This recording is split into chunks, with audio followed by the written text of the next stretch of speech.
I have had a fantastic last 6 weeks. I've gotten to travel, I've been shooting music videos and short films, we've been doing car reviews. I gave a 30-minute talk at SpinUp last week, which was incredibly fun. I was really honored that they'd asked me to do that. It was a little nerve-wracking too, to be able to talk in front of people and not have the safety net of editing. We finally had our race. We finished 21st, which sounds kind of bad, but it was out of 117 cars, so really excited to finish a straight 24-hour race.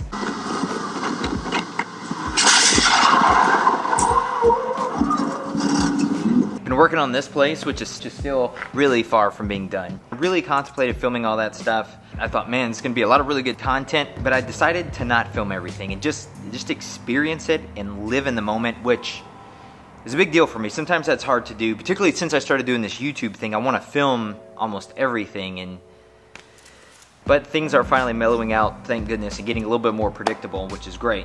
Today I wanna give you guys 5 shots that I feel like every drone pilot should master, or at minimum, be very comfortable with. This is gonna be a very trimmed down version of the half-hour talk that I gave at SpinUp last week.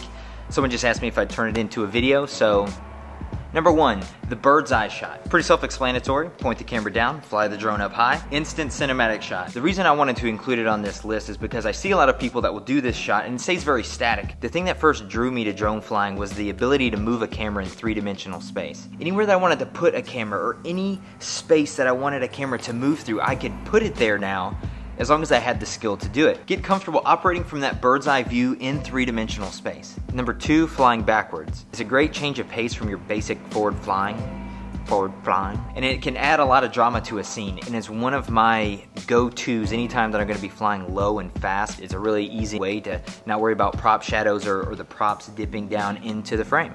Number 3 is orbits. Orbits look so cinematic. I can't quite place my finger on why that is. If you want to highlight something and make it look epic, orbit it. Orbit it. Orbit around it. Number 4, tracking shots. Tracking shots have basically been a staple in the movie making business for all of movie making. You're taking the drone and you're following your subject. And you can do this from behind, which is probably the standard. You can do this from the side, from the front, from the top. Get comfortable doing tracking shots. Experiment with your angles. Experiment with your transition from one angle to another angle. Tracking is one of the fundamental shots for filmmaking. Number 5, and my favorite of all time, reveals. I love taking the audience's attention from one area and then transitioning that over to an entirely new scene. I think they're incredibly fun to shoot, and it's one of the main things I look for anytime that I'm out flying. And there's so many ways to do reveals. You can tilt the camera up, you can tilt the camera down, you can pan left, pan right, fly around things. It's really limitless, and it's probably why it's one of my favorites, because there's so many ways to capture a reveal. It really stimulates that creative.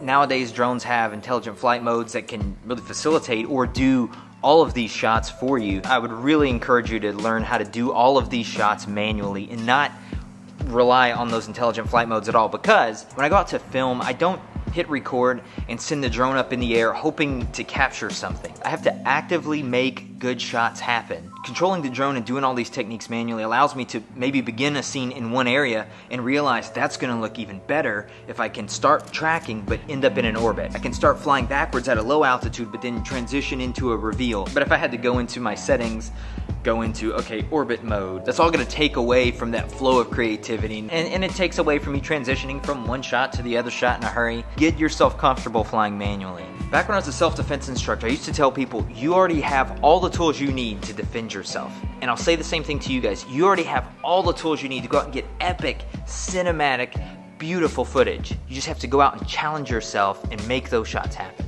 Don't just hit record and hope that magic happens in front of the lens. Go out and create those moments for yourself. So my challenge to you guys this week is this. Go out and put together a 30-second video incorporating all 5 of these shots. And if you're okay with shameless plugs, tag me on Instagram. I would love to see what you guys have done. And I might, just might, showcase it in a future video. Thank you for watching. See you in the next one. 7 a.m. My work's done. I put in my 8 hours. We're sitting in 16th overall. 10th in our class. Transmission's whining really bad, and the exhaust sheared off in the middle of the night. We got 4 hours left. Just gonna try to limp it home. But in the meantime, there's a team over here that's wanting me to give them some racing advice. I'm gonna go say hi. Hey, that's up. Yeah. I was waving at somebody. I don't know who it was. Good to see you. She's probably 30 laps up on us. Do you need any advice? I do. You need racing advice? We need a lot of advice for this 11. Street Bike Tommy went out and he did about 15 laps. He's like, I didn't get past, I was awesome. And the car was completely done. We didn't have second, we didn't have forward, we didn't have brakes. Hey, but you seriously, thank you.